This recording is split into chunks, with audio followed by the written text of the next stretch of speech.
हाँ दोस्त।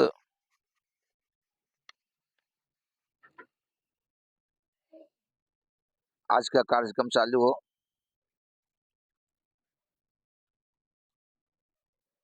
मैं काशी की धरती से जितने भी लोग जो ऑनलाइन एवं ऑफलाइन जुड़े हुए हैं, सभी का स्नेह वंदन है दोस्तों। ज्योतिष को नेत्र कहा गया है, इसलिए ज्योतिष को जानना अति आवश्यक है। शुभ लग्न, शुभ योग, शुभ नक्षत्र, इसमें जो काम किया जाता है ना, वह काम जल्द ही सफल होते हैं। हमारे ज्योतिषियों ने जो पहले बता दिया, यहीं बैठे बैठे बता दिया, आज विज्ञान भी उस पर रिसर्च कर रहा है।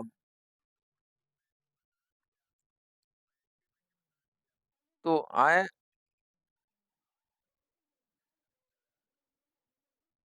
अब जय माता दी, क्लास चालू हो गए।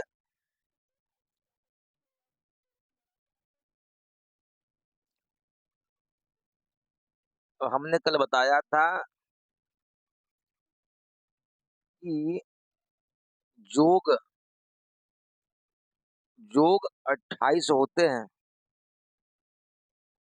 योग 28 होते हैं। वो कौन कौन? तो आनंद, कालदंड, धूम्र, धाता, सौम्य, ध्वांश, केतु, श्रीवत्स, वज्र, मुदगर, छत्र, मित्र, मानस, पद्म, लुम्ब, उत्पात, मृत्यु, काण, सिद्धि, शुभ, अमृत, मुसल, गद, मातंग, रक्ष, चर, सुस्थिर और प्रवर्धमान। ये 28 योग होते हैं। अब उन 28 योग में कुछ योग शुभ होते हैं, कुछ योग अशुभ होते हैं। जी, इन 28 योगों में 12 योग ऐसे हैं जो अशुभ हैं। जैसे कौन कौन? तो कालदंड, धूम्र, ध्वांश, वज्र, मुदगर, लुम्ब, उत्पात, मृत्यु, काण, गद, मुसल और रक्ष। ये ये 12 ऐसे योग हैं जो अशुभ हैं। तो अशुभ का मतलब ये हुआ कि इसे शुभ काम में, अशुभ योग में शुभ काम नहीं करना चाहिए। अशुभ योग में शुभ काम नहीं करना चाहिए। आगे चलिए।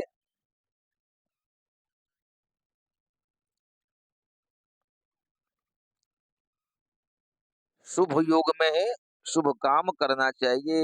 ये जी 28 योग है। और नक्षत्र, नक्षत्र भी जो है, जैसे कि यहाँ कहा गया है दास्त्रार्के मृगादिन्दौ सर्पाद भौमे कराद बुधे मैत्राद गुरौ भृगौ वैश्वाद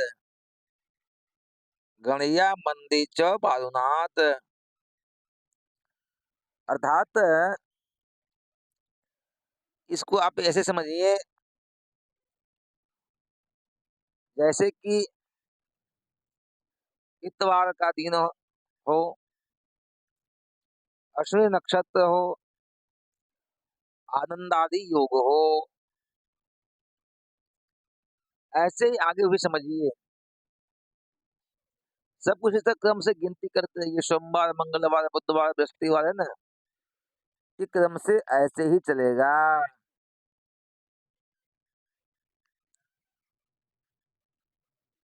अब देखिए आगे चले,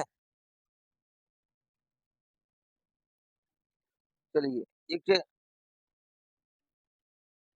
इसको ऐसे समझिए, 25वां श्लोक देखिए मुहूर्त चिंतामणि का, मुहूर्त चिंतामणि का 25वां श्लोक देखिए। ये योग जैसे कि इतवार का दिन हो, अश्विनी नक्षत्र हो, आनंद योग हो, फिर मंगलवार आ गया, फिर बुधवार हो गया, तो ये क्रम से ऐसे ही चलेगा। इसको ऐसा ही जानना चाहिए।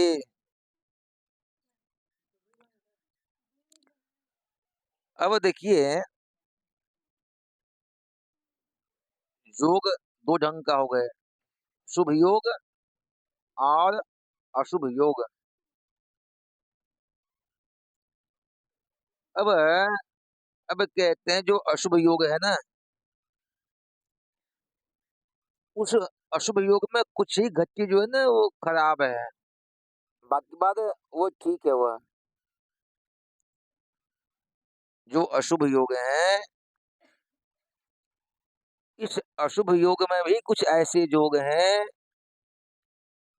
जिनमें कुछ घटी पल जो है वो अशुभ है, बाकी बात पूरा शुभ है। जैसे देखिए 26वां श्लोक क्या कहते हैं, ध्वांशे वज्रे मुदगरे चेषु नाड्यो वर्ज्या वेदाः पद्मलुम्बे गदेश्वाः धूम्रे काणे मौसले भूर्द्वयं द्वे रक्षुर्मृत्युर्पात कालाच सर्वे। अब अब आप ये समझिए कि कह रहे हैं कि ध्वांश, वज्र और मुद्गर योग में जो है, जो आरंभ की जो 5 घटी है वही अशुभ है, उसका सदा शुभ काम में त्याग करना चाहिए। फिर से समझिए, ध्वांश, वज्र और मुद्गर योग में इनकी जो पहले की जो 5 घटी है वह 5 घटी ही अशुभ है और ये शुभ है। आगे चलिए, कहा कि पद्म लुम्बे, पद्म और लुम्ब जो योग है उसके जो 4 घटी है वही अशुभ है। गध योग में 7 घटी, धूम्र योग में 1 घटी, काण योग में 2 घटी, मुसल में 2 घटी, ये अशुभ है, बाकी बात ये शुभ है।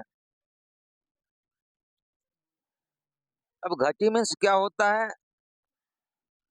तो आप ये समझिए 2.5 घटी मीन्स 1 घंटा होता है, 2.5 घटी मीन्स 1 घंटा होता है, तो 5 घटी मीन्स 2 घंटा। तो ये जो अशुभ योग है, जैसे कि ध्वांश, वज्र, मुदगर, इनके जो पहले की जो 5 घटी है वह अशुभ है, बाकी शुभ है।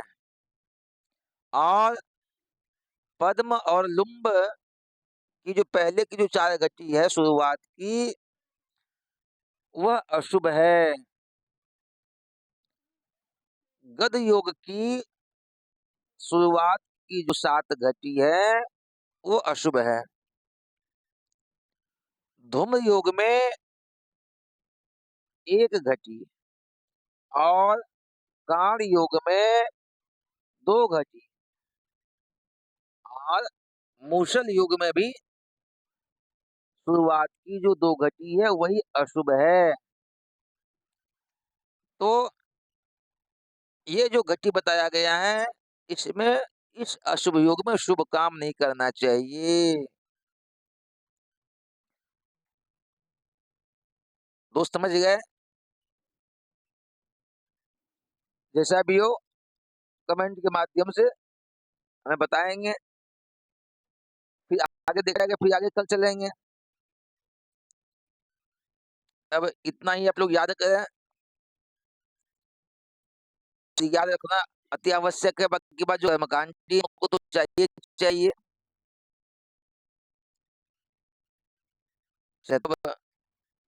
जय माता दी।